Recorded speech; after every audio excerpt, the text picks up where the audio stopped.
തോളമെന്നെ കൊണ്ടുവന്നിടുവാൻ ഞാനുമെൻ കുടുംബവും എന്തുള്ളൂ. ഇത്ര നന്മകൾ ഞങ്ങളനുഭവിപ്പാൻ എന്തുള്ളൂ യോഗ്യത നിൻ മുൻപിൽ. ഇത്രത്തോളം എന്നെ ശ്രേഷ്ഠമായി തീർക്കുവാൻ ഞാനുമെൻ കുടുംബവും എന്തുള്ളൂ. ഇത്രത്തോളം എന്നെ കാത്തു സൂക്ഷിക്കുവാൻ എന്തുള്ളൂ യോഗ്യത നിൻ മുൻപിൽ. ഇത്രത്തോളം എന്നെ കൊണ്ടുവന്നിടുവാൻ ഞാനുമെൻ കുടുംബവും എന്തുള്ളൂ. ഇത്ര നന്മകൾ ഞങ്ങളനുഭവിപ്പാൻ എന്തുള്ളൂ യോഗ്യത നിൻ മുൻപിൽ.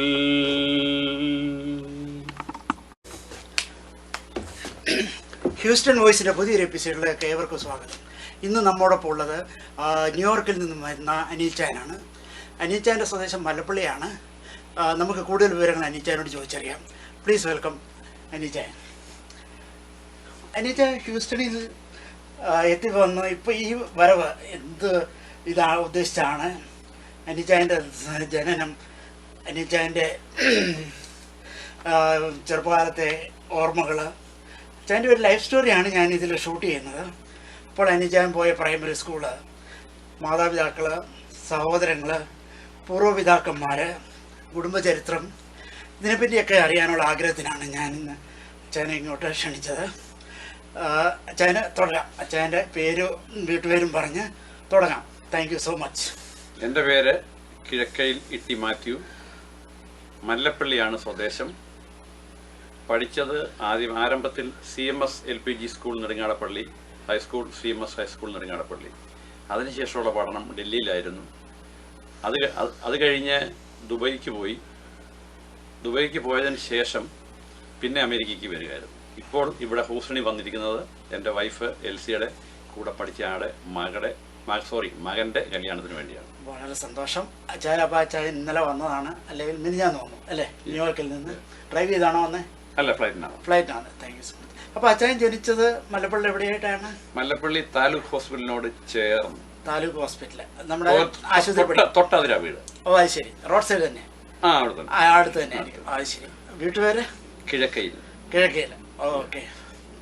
ഫാദറിന്റെ പേര്? കിഴക്കയിൽ ബേബി എന്നാണ് അറിയപ്പെടുന്നത്, പക്ഷെ കുര്യൻ ഇട്ടി ഒഫീഷ്യൽ നെയിം. ഓ ശരി. മദറോ? മദർ ആനിക്കാട്ടിലെ കുന്നേൽ ചിന്നമ്മ. ഓ ശരി. രണ്ടും മല്ലപ്പള്ളി തന്നെ. അതെ. ഓക്കെ. അച്ഛൻ പറ്റിയുള്ള ഓർമ്മകൾ പറഞ്ഞാൽ, ജോലി, പഴയ കാര്യങ്ങളൊക്കെ ഓർപ്പിച്ചെടുത്ത വല്യപ്പച്ചൻ വല്യമ്മച്ചി ഒക്കെ ഒന്ന് ഓർത്ത് പറഞ്ഞാൽ. എൻ്റെ വല്യപ്പൻ ഞാൻ കണ്ടിട്ടില്ല, കാരണം എൻ്റെ ഫാദറിന്റെ ചെറുപ്പത്തിലെ മരിച്ചു പോയതാണ്. പിന്നെ എൻ്റെ അമ്മയുടെ വല്യപ്പനെ മാത്രമേ കണ്ടിട്ടുള്ളൂ. അത് ആനിക്കാട് കുന്നേലാണ്. ഫാദറിന്റെ സഹോദരങ്ങളൊക്കെ? ഫാദർ ഒറ്റ പെങ്ങളും മാത്രമേ ഉള്ളായിരുന്നു. സിസ്റ്റർ ഒരു അധ്യാപികയായിരുന്നു. സിസ്റ്ററുടെ ഹസ്ബൻഡ് നേരത്തെ മരിച്ചു പോയായിരുന്നു. അപ്പം അച്ഛൻ ഈ പറഞ്ഞ ആശുപത്രി പഠിക്കാൻ അടുത്ത് തന്നെയാണ് അച്ഛൻ ജനിച്ചതും വളർന്നതും? കുടുംബം അവിടെ കിടപ്പുണ്ട്. ആശുപത്രിയുടെ വാർഡിനോട് തൊട്ടുമുട്ടി നോക്കി വീട്ടിലിന്റെ ഏറ്റവും അടുത്ത അതിർന്നുള്ള ആശുപത്രിയാണ്. താലൂക്ക് ആശുപത്രിയായിട്ട് മാറിയെന്നേ ഉള്ളൂ. അന്ന് പ്രൈമറി ഹെൽത്ത് സെന്റർ ആയിരുന്നു. പക്ഷെ അച്ഛൻ്റെ ചെറുപ്പത്തിൽ ഹെൽത്ത് സെന്റർ അവിടെ ഉണ്ട്. അത് ഞാൻ ജനിക്കുന്നതിന് മുമ്പേ ഉണ്ട്, നേരത്തെ ഉള്ള. അച്ഛൻ ഏത് വർഷമാണ് ഇപ്പം പറഞ്ഞു കഴിഞ്ഞാല് ജനിച്ചത്? 1957 നവംബർ 14. നെഹ്റുവിന്റെ ബർത്ത്ഡേ, ശിശുദിനം. വളരെ സന്തോഷം. അപ്പൊ അച്ഛൻ്റെ ചെറുപ്പത്തിൽ ജനിച്ചു കഴിഞ്ഞുള്ള ഓർമ്മകൾ പറഞ്ഞാൽ, സഹോദരങ്ങൾ മൂത്തവരായിരുന്നോ ഇളയതുങ്ങളായിരുന്നോ? എന്റെ ഇളയ ഒരാളെ ഉള്ളൂ, ബാക്കി 5 പേരും മൂത്തവർ. ഞങ്ങൾ 6 ആണും 1 പെണ്ണുമാണ്. പെങ്ങളാണ് ഞങ്ങളെ എല്ലാവരും ഇവിടെ കൊണ്ടുവന്നു. ഏറ്റവും മൂത്ത ബ്രദർ ഇപ്പോഴും മല്ലപ്പള്ളിയിലുണ്ട്. സ്റ്റേറ്റ് ബാങ്ക് ഓഫ് ട്രാവൻകൂറിന്റെ സ്റ്റാഫായിരുന്നു. ഓ, അദ്ദേഹം മലപ്പള്ളി തന്നെ. അപ്പൊ അച്ഛൻ്റെ സഹോദരങ്ങളിലെ ഒരാളൊഴിച്ച് ബാക്കി നിങ്ങളെ എല്ലാവരെയും സിസ്റ്റർ ഇവിടെ കൊണ്ടുവന്നു. ആ സിസ്റ്റർ എവിടെയാണ് ഇപ്പോൾ? സിസ്റ്റർ 2 കൊല്ലം മുമ്പ് മരിച്ചു പോയി. എവിടെയായിരുന്നു അവര്? ന്യൂഹെഡ് പാർക്ക്, ന്യൂയോർക്ക്. എല്ലാരും ന്യൂയോർക്കിൽ തന്നെ? ന്യൂയോർക്ക് വിട്ട് ആരും പോയില്ല. ഓ അത് ശരി. ഇത് പറഞ്ഞപ്പോ അച്ഛൻ്റെ പ്രൈമറി വിദ്യാഭ്യാസം അപ്പോൾ ആരംപള്ളിക്കായിരുന്നു. അത് കഴിഞ്ഞ് നെടുങ്ങാടപ്പള്ളി, അത് കഴിഞ്ഞ് ഞാൻ ഡൽഹിക്ക് പോയി. അത് പഠിത്തം കഴിഞ്ഞിട്ട് പിന്നെ ദുബൈക്ക് പോയിട്ട് പിന്നാണ് ഇങ്ങോട്ട് വന്നത്. അപ്പോൾ അച്ഛൻ ഈ പ്രൈമറി വിദ്യാഭ്യാസം ഓർത്തു കഴിഞ്ഞാൽ ആ കാലത്ത് മലയാളം മീഡിയമാണ്. ഓർക്കുന്ന സാറുമാരെ പറ്റി വല്ലതും ഞാൻ ഏറ്റവും കൂടുതൽ പ്രധാനമായിട്ട് ഓർക്കുന്നത് കോരസാർ എന്ന് പറയുന്ന എൻ്റെ തന്നെ ഒരു ഉപ്പാപ്പനാണ്. അത് പുള്ളിയാണ് ഞാൻ ഏറ്റവും കൂടുതൽ ബഹുമാനിക്കുന്നതിൽ ഒരു അധ്യാപകൻ അന്നും ഇന്നും. അപ്പം ഈ കോരസാറിന് ഒരു സാറിനെ ഓർമ്മയുള്ളൂ അതോ ഇല്ല? കോരസാറ്, പിന്നെ ആലി സാറ്, മോഡയിലെ ആലി സാറ്, ഇങ്ങനെ ഒരുപാട് പേരെ അറിയാം. അവരെല്ലാം ഒരേ സബ്ജക്ട് അന്ന് പഠിപ്പിച്ചതിൽ ഏറ്റവും ഇമ്പോർട്ടന്റ് ആയിട്ട് തോന്നിയ സബ്ജക്റ്റോ അല്ലെ? പ്രൈമറി സ്കൂളിൽ അങ്ങനെ ഇമ്പോർട്ടന്റ് ഇല്ല. എന്നാലും കായിക ഡ്രില്ലും ഒക്കെ ഉണ്ട്. ഉണ്ട്. അത് കോരസാറാണ് അതിന്റെ മെയിൻ. പിന്നെ പുള്ളി ഇച്ചിരി ഭയമായിരുന്നു. അത് സ്വന്തം ഉപ്പാപ്പനും കൂടെ ആവുമ്പോ നമുക്ക് നമ്മളെ കെയർ ചെയ്യുമല്ലോ കൂടുതലായിട്ടും, അല്ലെ തോന്നലുണ്ടാവുമല്ലോ. അത് ശരി. അത് കഴിഞ്ഞ് നേരെ നെടുങ്ങാടപ്പള്ളി പോയപ്പോഴും ഇപ്പം അധ്യാപകർ മിക്കവാറും കൂട്ടത്തിൽപ്പെട്ടവർ തന്നെയാണ്. എക്സാക്ട്ലി. എല്ലാരും ഞാൻ അവിടെ പഠിക്കുന്ന സമയത്ത് കൂട്ടത്തിൽ തന്നെയുള്ള മോഡലെ ബേബി സാറാണ് ഹെഡ് മാസ്റ്റർ. അപ്പൊ നമുക്കിട്ട് നല്ല അടിയും ഒക്കെ നല്ല സ്വന്തക്കാർ ഉണ്ടെങ്കിൽ കൂടുതൽ അത് കിട്ടുമല്ലോ, സാധാരണ സ്വാഭാവികമാണ്.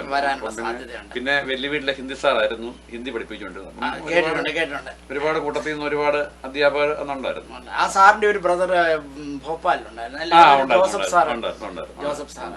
ഞാൻ ജോസഫ് സാറുമായിട്ട് ഒരു 10-15 വർഷത്തെ പരിചയമുണ്ട്. അപ്പോൾ നെടുങ്ങാടപ്പള്ളി നിന്ന് ഈ LP സ്കൂളിൽ നിന്ന് UP സ്കൂളിൽ വന്നപ്പം അച്ചായനുണ്ടായ ഒരു വ്യത്യാസം എന്താണ് തോന്നിയത്? ഒരു പ്രൈമറി സ്കൂളിൽ നിന്ന് ഒരു ഹൈസ്കൂളിന്റെ സെറ്റപ്പിലോട്ട് വന്നപ്പം എന്താ മനസ്സിലുണ്ടായ ഒരു വ്യത്യാസം? മനസ്സിൽ സത്യം പറഞ്ഞാൽ പ്രൈമറി സ്കൂളിൽ നിന്നും ഹൈസ്കൂളിൽ നിന്നും എനിക്ക് ഭയമായിരുന്നു. കാരണം ഈ അറിയുന്ന അധ്യാപകർ മിക്കവരും അവിടെ പഠിപ്പിക്കുന്നവർ സ്വന്തക്കാരാണ്. നമ്മൾ എന്തെങ്കിലും കുരുത്തക്കേട് കാണിച്ചാൽ അത് വീട്ടിൽ വന്ന് പറയും. ആ അധ്യാപകൻ അടിക്കുന്നതിന്റെ മണ്ടക്കത്തെ അടി പിന്നെ വീട്ടിൽ നിന്ന് കിട്ടും. മനസ്സിലായി. അത് ശരി. അപ്പം ഹൈസ്കൂളില് 4, 5, 6, 7, 10 വരെ അവിടെ തന്നെയായിരുന്നു. 8, 9. അപ്പൊ 7 വരെ UP യുടെ ഒരു ടീച്ചേഴ്സ്. അതല്ല, 7 വരെ പഠിപ്പിച്ചതിൽ എനിക്ക് അക്കമ്മ സാറ് ആണ് ഏറ്റവും ബഹുമാനിക്കുന്നത്. ഞാൻ ഇവിടുന്ന് ലീവിന് പോകുമ്പോഴും നാട്ടിൽ ലീവിന് പോകുമ്പോഴും പോകത്തെങ്കിലും ജോഷി സാറിന്റെ ചേട്ടനും ഞാനും ഒന്നിച്ച് പഠിച്ചത്. അപ്പൊ ഞാൻ ജോഷിയെ കൂട്ടി അവിടുന്ന് ഒരു 3 വീടിന്റെ അകലെയുള്ള അക്കമ്മ സാറിന്റെ വീട്ടിൽ. അപ്പൊ ഞാൻ ഏത് പ്രാവശ്യം പോയാലും അക്കമ്മ സാറിനെ കണ്ടിട്ട് പോരത്തുള്ളായിരുന്നു. അതുപോലെ കോരസാറിനെയും പുള്ളി മരിക്കുന്നിടം വരെ അവസാനം നേഴ്സിംഗ് ഹോമിൽ കിടന്നപ്പം പോലും കുമ്പനാട് പോയി ഞാൻ പുള്ളിയെ കണ്ടിരുന്നു. അപ്പം ഹൈസ്കൂളിൽ 7 വരെയുള്ള വിദ്യാഭ്യാസവും 8, 9, 10 വരെയുള്ള വ്യത്യാസവും അച്ചായനിൽ എന്താ ഒരു ഹൈസ്കൂളിന്റെ ഒരു വ്യത്യാസം എങ്ങനെയാ? 8, 9, 10 ആയപ്പോ നമുക്ക് ഒരുപാട് വ്യത്യാസങ്ങളായിരുന്നു. ഇപ്പം ശരിക്കും പറഞ്ഞാൽ അതിൽ ഏറ്റവും കൂടുതൽ പ്രാധാന്യമായിട്ട് എനിക്ക് പറയാനുള്ളത് തോമസ് കെ ഉമ്മൻ തിരുമേനി, നമ്മുടെ പഴയ ഞങ്ങളുടെ മോഡറേറ്ററിന്റെ വൈഫ് സൂസൻ കൊച്ചമ്മ, ഞങ്ങൾ ഒന്നിച്ച് പഠിച്ചത്. ഞങ്ങള് കസിൻസ് ആണെങ്കിലും ഞങ്ങള് ഒന്നിച്ച് പഠിച്ചത്. അപ്പം അങ്ങനെ ഒരു ഏറ്റവും ഒരു VIP കൂടെ പഠിക്കാൻ പറ്റി. പിന്നെ ഒരു കൂട്ടുകാരനാണെങ്കിലും വാഴൂർ NS കോളേജിന്റെ ഒരു പ്രൊഫസറായിരുന്നു മെയിൻ ആള്. ഇപ്പഴും ഞങ്ങൾ തമ്മിൽ രാജേന്ദ്ര പ്രസാദ് എന്ന് പറയും. ഇപ്പം ഞങ്ങൾ തമ്മിൽ നല്ല കോണ്ടാക്ട് ഉണ്ട്. അങ്ങനെ പലരും പല ഉന്നത നിലയിൽ ഒരുപാട് പേര് എത്തിയിട്ടുണ്ട്. അത് അദ്ദേഹം നെടുങ്ങാടപ്പള്ളി തന്നെ. ഇപ്പം പുള്ളി താമസിക്കുന്ന തെങ്ങണയില്ല, രാജേന്ദ്ര പ്രസാദ് എന്നാണ് പുള്ളിയുടെ പേര്. നമ്മുടെയൊക്കെ കാലഘട്ടത്തിൽ ഒരു 10ാം ക്ലാസ്സിൽ ഒരു നെടുങ്ങാടപ്പള്ളി സ്കൂളിൽ നിന്ന് റാങ്ക് കിട്ടിയ ഒരാളുടെ പേര് ഞാൻ കൊച്ചുക്കുഴിയിലെ ആണ് ആ പുള്ളി. പുള്ളി എനിക്ക് അറിയാവുന്നേ ഉള്ളൂ, അല്ലാതെ ഞാൻ ആ കാലഘട്ടത്തിൽ പത്രത്തില് നെടുങ്ങാടപ്പള്ളി ആദ്യമായിട്ട് റാങ്ക് കിട്ടിയ കൊച്ചുക്കുഴിയിലാണ്. എനിക്ക് പുള്ളി അറിയാം. പക്ഷെ ഇപ്പൊ എവിടെയാണെന്നൊന്നും പിന്നെ അറിയത്തില്ല. പുള്ളിയോടെ പഠിച്ച ഒരാള് ന്യൂയോർക്കിലാണ്. അപ്പൊ ഈ ഹൈസ്കൂളിലൊക്കെ നെടുങ്ങാടപ്പള്ളി വെറും ഒരു ചെറിയ ഗ്രാമമാണല്ലോ, അതൊരു കവല പോലും അല്ലല്ലോ, ഒരു പാലോ ഒരു. ഇപ്പൊ അതിന് മാറ്റങ്ങളുണ്ട്. ഇപ്പൊ ഉണ്ട്. അന്ന് കവലയിലോട്ട് പോണേ മലപ്പള്ളിക്ക് പോകണ്ടേ റേഷൻ കടയൊക്കെ. അപ്പൊ മലപ്പള്ളിയായിട്ട് കവലയായിട്ടുള്ള ബന്ധം എങ്ങനെയാ? മല്ലപ്പള്ളി കവലയുമായിട്ട് നല്ല ബന്ധങ്ങളാണ് അന്നും ഇന്നും. ഞാൻ അമേരിക്കയ്ക്ക് വന്നിട്ടും ഈ അമേരിക്കയിൽ ലോക്കൽ ആൾക്കാരെക്കാട്ടി കൂടുതൽ വിളിക്കുന്നത് ഇപ്പോഴും മല്ലപ്പള്ളി. കാരണം ഇപ്പൊ ഞാൻ ഈ പാട്ട് പരിപാടിക്കൊക്കെ വന്നതുകൊണ്ട് അതുമായിട്ടൊക്കെ ബന്ധപ്പെട്ട് ഒരുപാട് പേര്. പിന്നെ ഞാൻ പറയുന്നത് എപ്പോഴും നാട് വിട്ടാലും നാടുമായിട്ട് കണക്ഷൻ ഉണ്ടെങ്കിൽ മാത്രമേ നമുക്ക് എന്തെങ്കിലും കാരണത്താൽ നാട്ടിൽ ചെന്ന് താമസിക്കേണ്ടി വന്നാൽ നമുക്ക് ആ ബന്ധങ്ങൾ വിശാലമായിട്ട് പോകും. നമ്മളൊരു അന്യനായിട്ട് നിൽക്കില്ല. പിന്നെ അച്ചായന്റെ എല്ലാ ബ്രദേഴ്സും എല്ലാരും അങ്ങനെ ഞങ്ങളുടെ വീട്ടുകാരവിടെ ഇഷ്ടം പോലെ ഉണ്ടല്ലോ. പിന്നെ പള്ളിയിലാണെങ്കിലും ഞങ്ങളുടെ ആൾക്കാരാണല്ലോ കൂടുതലോട്ട് വരുന്നത്. അതുകൊണ്ട് പിന്നെ ചെറുപ്പത്തില് ഈ സ്കൂൾ വിദ്യാഭ്യാസത്തിന്റെ സമയത്തെ അച്ചായൻ ഈ മലപ്പള്ളി മണക്ക യോഗമൊക്കെ നടക്കത്തില്ല, അതിനെപ്പറ്റി അച്ചായന്റെ ഒരു ഓർമ്മ എന്താണ്? മണക്കായ യോഗമൊക്കെ നടക്കുമ്പോൾ ഞങ്ങളുടെ പലരും എനിക്ക് അവിടെ നടത്തുന്നവരെ ഭയമായിരുന്നു. അതായത് കിഴക്കിലെ മത്തായിച്ചാൻ എന്ന് പറയുന്നത് CSI സിനഡ് മെമ്പറായിരുന്നു. പിന്നെ കല്ലുണ്ണിമാപ്പുറത്തെ ബേബിച്ചാന്. എനിക്ക് അങ്ങനെ പലരും അറിയാം. പക്ഷെ ഞാൻ വളരെയധികം ബഹുമാനിച്ചിരുന്ന വ്യക്തികളായിരുന്നു. ഞാൻ ഓർക്കുന്നുണ്ട്, സാധാരണക്കാരൊക്കെ ചെന്നൊരു കട അവിടെ ഈ നമ്മളിപ്പം കൺവെൻഷന് പോയാലും ഞങ്ങളൊക്കെ കയറുന്ന കൺവെൻഷനായിട്ട് കൂടുതൽ കടയിൽ പോയി മുട്ടായി മേടിക്കാൻ ഈന്തപ്പഴം മേടിക്കാനൊക്കെ കയറുമ്പോൾ ആ കട ഇന്നടത്തുനിന്ന് മാറ്റി വെക്കാൻ പറഞ്ഞാൽ സാധാരണക്കാർ പറഞ്ഞാൽ അത് ചെയ്യില്ല. പക്ഷെ ഈ ബേവിച്ചാനോ മത്തായിച്ചാനോ പറഞ്ഞാൽ ആ കട അവിടുന്ന് മാറിയിരിക്കും. അങ്ങനത്തെ ചില സ്ട്രോങ് ആയിട്ട് പറയാൻ കഴിവുള്ള ആൾക്കാർ ആ കാലഘട്ടത്തിലുണ്ടായിരുന്നു. അവരെ ഭയപ്പെടുന്നു തന്നെ പറയാം. ആ രീതിയിലുണ്ടായിരുന്നു. ശരി ശരി. അത് മലപ്പള്ളിയിൽ വർഷം തോറും നടക്കുന്ന ഒരു സംഭവമാണ്. എല്ലാവരും വരുന്ന ഒരു സമയമാണ്. ഈ ഹൈസ്കൂൾ വിദ്യാഭ്യാസ കാലത്ത് അച്ഛൻ എങ്ങനെയാണ് 10ാം ക്ലാസ് വരെ വന്നപ്പോഴത്തേനുള്ള ഒരു വിദ്യാഭ്യാസത്തിന്റെ മാറ്റം എങ്ങനെയാണ് അച്ഛൻ? അതായത് ഏത് സബ്ജക്റ്റിലോട്ടാണ് അച്ഛന് കൂടുതൽ, അല്ലേ ഈ സാറിന്റെ പഠിപ്പിൽ മോശമാണോ, ഈ സബ്ജക്റ്റ് എനിക്ക് താല്പര്യമില്ല എന്നൊക്കെ എന്തെങ്കിലും മനസ്സിൽ തോന്നി?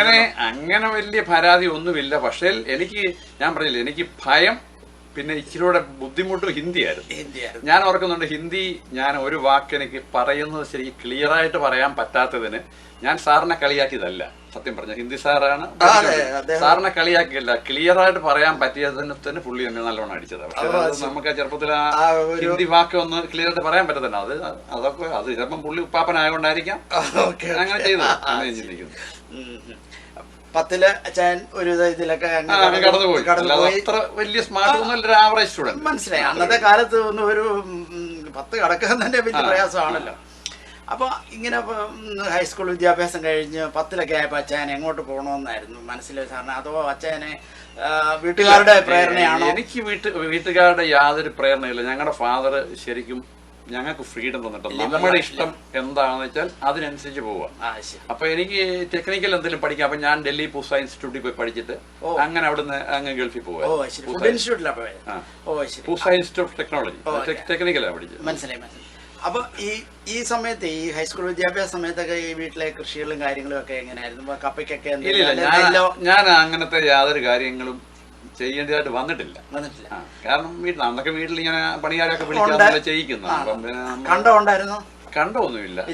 കടയുണ്ടായിരുന്നു. അപ്പം കടയിൽ പോയി വല്ലപ്പോഴും ഫാദറിനെ ഇങ്ങനെ കടയെന്ന് പറഞ്ഞാൽ ഹോട്ടലും ഉണ്ടായിരുന്നു, പലചരക്ക് കടയുണ്ടായിരുന്നു. അല്ലല്ല, ഹോസ്പിറ്റലിന്റെ അവിടെ. മനസ്സിലായി. അപ്പം ബിസി ആയിരുന്നു ചെറുപ്പത്തിൽ പറഞ്ഞാല്? വലിയ ബുദ്ധിമുട്ടൊന്നും ഇല്ലാതെ. സാമ്പത്തിക പ്രശ്നങ്ങളൊന്നും അങ്ങനെ സാമ്പത്തികമൊന്നും അങ്ങനെ വലുതായിട്ട് ബാധിച്ചിട്ടില്ല. നമ്മുടെ വട്ടച്ചെലവിനുള്ള കാര്യമൊക്കെ ഉള്ള ഇതേ ഉള്ളൂ. ഓക്കെ. ഈ ഡൽഹിക്ക് പോകുന്നതിനുള്ള തീരുമാനം അച്ഛൻ വീട്ടിൽ പറഞ്ഞപ്പം അത് എതിരില്ല. കാരണം എൻ്റെ ഞങ്ങളുടെ കൂടെ പഠിച്ച പല ആൾക്കാരോടെ പഠിക്കുന്നുണ്ടായിരുന്നു. അതുകൊണ്ട് പിന്നെ വലിയ പ്രശ്നങ്ങളൊന്നും. അന്ന് യാത്ര ട്രെയിനിലല്ലേ? അന്ന് കേരള എക്സ്പ്രസ് ഒന്നും ഇല്ലല്ലോ. ജയന്തി ജനത പോയിക്കൊണ്ടിരുന്നു. അതൊക്കെ യാത്ര കുഴപ്പമൊന്നുമില്ലാതെ. ശരി. ഡൽഹി വന്നിറങ്ങി കഴിഞ്ഞ അച്ഛൻ്റെ ഒരു അനുഭവം എന്തോ? ഡൽഹി വന്നിറങ്ങിക്കഴിഞ്ഞ അനുഭവം ആദ്യമേ ഭയമായിരുന്നു. കാരണം ഞാൻ ഡൽഹി സ്റ്റേഷനിൽ ചെല്ലുമ്പോൾ പിന്നെ പിക്ക് ചെയ്യാന്ന് പറഞ്ഞ ആൾക്കാരെ വന്നില്ല. അഡ്മിഷൻ ഉണ്ട് കയ്യിൽ. അഡ്മിഷൻ എല്ലാം റെഡി ആയിട്ടാ പോയെ. പരാഞ്ഞപ്പോ നമ്മൾക്ക് ഹിന്ദി അറിയത്തില്ല, ഇംഗ്ലീഷ് അറിയത്തില്ല. പിന്നെ ഓട്ടോയെ പിടിച്ച് ബാക്ക് അങ്ങോട്ടും പുറകോട്ടും ഇങ്ങോട്ടൊക്കെ പറഞ്ഞ് കയ്യും കാലും ഒക്കെ കാണിച്ചാണ് ഹോസ്റ്റലിൽ ചെന്നത്. അപ്പോഴത്തേക്ക് റെയിൽവേ സ്റ്റേഷനിൽ വന്നായിരുന്നു. പക്ഷേ അവർ ലേറ്റ് ആയപ്പോ കമ്മ്യൂണിക്കേഷൻ ഗ്യാപ്പ് കൊണ്ട് അത് പറ്റിപ്പോയത്. പക്ഷെ അവർ കോളേജിൽ വന്ന് കണ്ടുപിടിച്ചു. എത്ര വർഷം ഡൽഹിയിലുണ്ടായിരുന്നു? ഡൽഹിയിൽ 4 വർഷം ഉണ്ടായിരുന്നു. ആ സമയത്ത് എവിടെ താമസിച്ചത്? അത് ഹോസ്റ്റലിൽ തന്നെയാണ്, പൂസ ഇൻസ്റ്റിറ്റ്യൂട്ട് ടെക്നോളജി. അത് കഴിഞ്ഞ് ഒരു ട്രെയിനി ആയിട്ട് രാജദൂതിന്റെ മോട്ടോർ സൈക്കിൾ ഉണ്ടാക്കുന്ന കമ്പനിയിൽ ഒരു വർഷം ഫരീദാബാദിൽ ഒരു വർഷം ജോലി ചെയ്തത്. അന്ന് അവരുടെ ഫുഡിന്റെ സെക്ഷൻ തന്നെ ആയിരുന്നു അതോ? അല്ലല്ല, ഞാൻ ടെക്നിക്കലിനെ പഠിച്ചത്. ഞാൻ ടെക്നിക്കലി പഠിച്ചത് ITI ഫിറ്റർ. ഞാൻ ഫുഡ്. അപ്പൊ രാജദൂതി കയറി ഒരു വർഷം കഴിഞ്ഞിട്ട് അത് കഴിഞ്ഞ് നാട്ടിൽ വന്നിട്ട് ഗൾഫിൽ പോവായിരുന്നു. ഈ രാജദൂതിലെ ആ ഒരു വർഷത്തെ അപ്രന്റീസ്ഷിപ്പ് അല്ലെങ്കിൽ ആ ഒരു ചെറിയ ജോലി എങ്ങനെ തോന്നിയിരുന്നു? അല്ല, അതൊരു കഷ്ടപ്പാടൊന്നുമില്ല. അതൊരു നല്ല ഫേമസ് കമ്പനിയല്ല. അപ്പം അത് നല്ല ഇതായിരുന്നു. പഠിച്ച ഇതുമായിട്ടായിരുന്നത് കൊണ്ട് നമുക്ക് അങ്ങനത്തെ വലിയ ട്രെയിനിങ് ആണല്ലോ. മനസ്സിലായി. അവരുടെ ഏത് സെക്ഷനിലായിരുന്നു? അവിടെ ഈ പാർട്സ് എല്ലാം കൂടെ ഒന്ന് അസംബിൾ ചെയ്യുന്നത്. അന്ന് ഈ രാജു ഓടിക്കണമെന്ന് അല്ലെ SD ഓടിക്കണം? ഞാൻ വർഷങ്ങൾ രാജദൂത് ഓടിച്ചൊരു കക്ഷിയാണ്. അതായത് ഒരു 1,00,000 കൂടുതൽ കിലോമീറ്റർ ഞാൻ രാജദൂത് ഓടിച്ചിട്ടുണ്ട്. ഓ ശരി. SD കഴിഞ്ഞാൽ പിന്നെ അന്ന് സെക്കൻഡ് പോപ്പുലർ രാജദൂതാണല്ലോ. എനിക്കറിയാം. അത് ശരി. അപ്പൊ ഡൽഹിയിലെ 4 വർഷത്തെ കൊണ്ട് ഹിന്ദിയൊക്കെ ഒരു ഇപ്പോഴും നല്ലവണ്ണം അറിയാം. എനിക്ക് ഏറ്റവും കൂടുതൽ ഇഷ്ടമുള്ള ഭാഷയിൽ മലയാളം മാതൃഭാഷ ഞാൻ പറയുന്നത് താഴ്ത്തി പറയാൻ പറ്റിയല്ല. പക്ഷെ എനിക്ക് ഹിന്ദി പാട്ടിനോടാണ് കൂടുതൽ. ഹിന്ദി പാട്ടിനോട് താല്പര്യം. മനസ്സിലായി. അച്ഛൻ ബേസിക്കലി ഒരു സംഗീത ഇതുള്ള ആളാണ്. ഞങ്ങളുടെ വീട്ടിൽ എല്ലാവരും സംഗീത CSIക്കാർ പാടാത്ത ആൾക്കാർ കുറവായിരിക്കും. എന്റെ അപ്പനും നല്ലോണം പാടുന്നവനായിരുന്നു. പിന്നെ നെടുകാപ്പിളിന്റെ കൊയറിലൊക്കെ ഉണ്ടായിരുന്നു. ശരി. അപ്പൊ അച്ഛൻ ഇത്രയൊക്കെ സമയത്ത് അച്ഛന് ഇപ്പം എൽഡർ ബ്രദേഴ്സ് എല്ലാം കല്യാണം കഴിച്ചു, വീട്ടിൽ അച്ഛൻ തന്നെയൊക്കെ അതോ യങ്ങേഴ്സ് ഒക്കെ ഉണ്ട്? ആ സമയത്ത് വീട്ടിലെ ഒരു അന്തരീക്ഷം എങ്ങനെയായിരുന്നു പൊതുവെ പറഞ്ഞു കഴിഞ്ഞാൽ? ഇല്ല, ഞങ്ങൾ കല്യാണം കഴിച്ച സമയത്തും വീട്ടിലെങ്ങും ആരുമില്ല. എല്ലാവരും ഗൾഫിലോ പുറത്തോ ഒക്കെ വിദ്യാഭ്യാസം കഴിഞ്ഞ് എല്ലാവരും വെളിരാജ്യങ്ങളിലൊക്കെ പോയി. മനസ്സിലായി. ശരി. അപ്പം ചുരുക്കി പറഞ്ഞു കഴിഞ്ഞാൽ അച്ഛൻ ഒരു 18, 20 വയസ്സൊക്കെ ആയപ്പോഴത്തേന് ജോലിയായി. ആ നാടുമായിട്ട് പിന്നെ എനിക്ക് ഇപ്പോഴും നാടുമായിട്ട് ബന്ധമുണ്ട്. പക്ഷെങ്കിൽ ഒരു 18 വയസ്സിന് ശേഷം പിന്നെ അങ്ങനെ അധികം നാട്ടിൽ നിന്നിട്ടില്ല. ഗൾഫിൽ നിന്ന് വന്ന് ഇങ്ങോട്ടുള്ള സർട്ടിഫിക്കറ്റും കാര്യങ്ങളും ഒക്കെ ഉണ്ടാകാൻ വേണ്ടി ഒരു 85 to 87 2 വർഷം മാത്രമേ ഉള്ളൂ. പിന്നെ അവിടെ നാട്ടിൽ നിന്ന്. അപ്പൊ ഈ 87 വരെയൊക്കെ നിന്ന സമയത്ത് അച്ചായൻ്റെ നോട്ടത്തിൽ നാട്ടിൽ മല്ലപ്പള്ളിയിലാണെങ്കിലും കറച്ചാലാണെങ്കിലും ചങ്ങനാശ്ശേരിയിലാണെങ്കിലും അച്ചായനെ അറിയപ്പെടുന്ന ഏതെങ്കിലും വ്യക്തികളെ ഓർമ്മയുണ്ടോ ആ കാലഘട്ടത്തിൽ?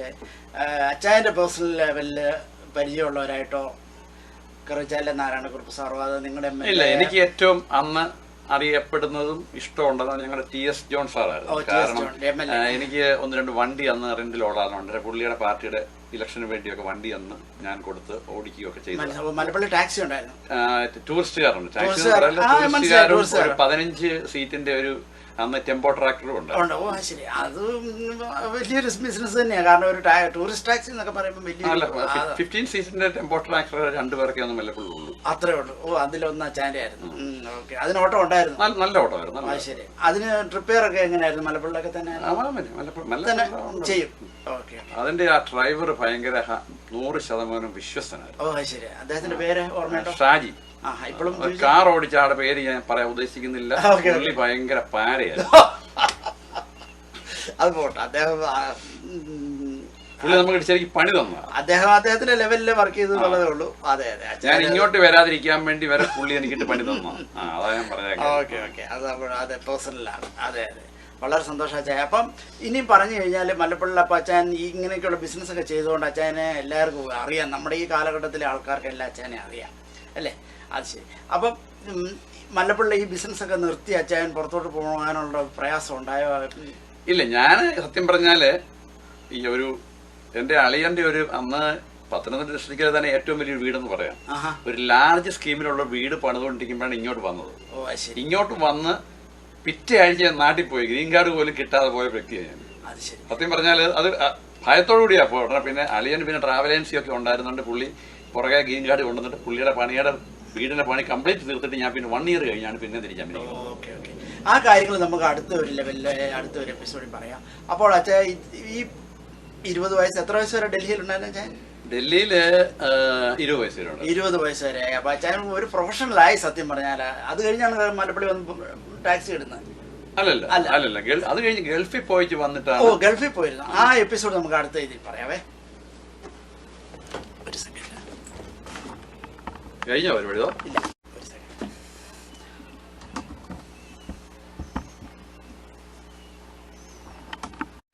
അപ്പൊ അച്ഛൻ ഡൽഹിയിൽ നിന്ന് ദുബൈക്ക് പോകുന്ന ഒരു സാഹചര്യമായി. അതെങ്ങനെയാണ് സംഭവിച്ചത്? അല്ലെങ്കിൽ അത് എന്റെ നേരെ മൂത്ത ബ്രദർ ദുബൈയിലുണ്ടായിരുന്നു. അങ്ങനെയാണ് ദുബൈക്ക് പോയത്. അപ്പോൾ അച്ഛൻ ഡൽഹിയിൽ നിന്ന് ദുബൈയിലോട്ട് പോകാനുള്ള ഒരു യാത്ര ആരംഭിക്കുകയാണ്. ആ യാത്ര എങ്ങനെയാണ് സംഭവിച്ചത്? ഡൽഹിയിൽ നിന്ന് നാട്ടിൽ വന്നേച്ചാണ് പോയത്. നാട്ടിൽ വന്നേച്ചാണ് ദുബൈക്ക് പോയത്. അങ്ങനെ പോയി. അങ്ങനെ ദുബൈയിൽ എവിടെയാ എത്തിച്ചേർന്നത്? ദുബൈയിലെ കറക്റ്റ് സ്ഥലം എനിക്കറിയത്തില്ല. ചേട്ടനോട് താമസിക്കും.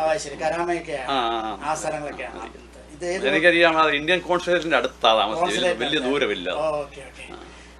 അപ്പൊ അച്ഛൻ ദുബൈയിൽ എത്ര വർഷം? ഞാൻ 80 തൊട്ട് 85 വരെ ഉണ്ട്. 5 വർഷം ദുബൈയിലുണ്ടായിരുന്നു. ഓ അത് ശരി.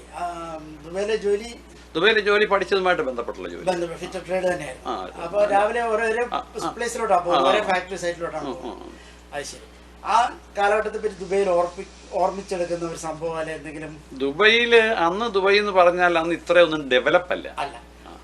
ഏത് കാലഘട്ടമാണ്? 80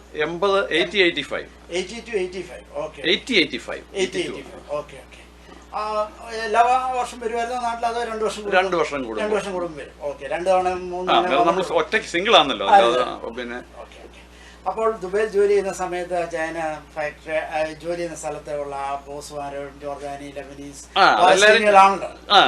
എനിക്ക് അവിടെ വലിയ ബുദ്ധിമുട്ട് ഇല്ലായിരുന്നു. അവരെല്ലാമായിട്ട് നല്ല ഇതായിരുന്നു. അറബി അന്നേരം നല്ലോണം അറബി പഠിക്കുകയും ചെയ്തു. ഇപ്പം പക്ഷെ അറബിയുടെമായിട്ടുള്ള പോയി.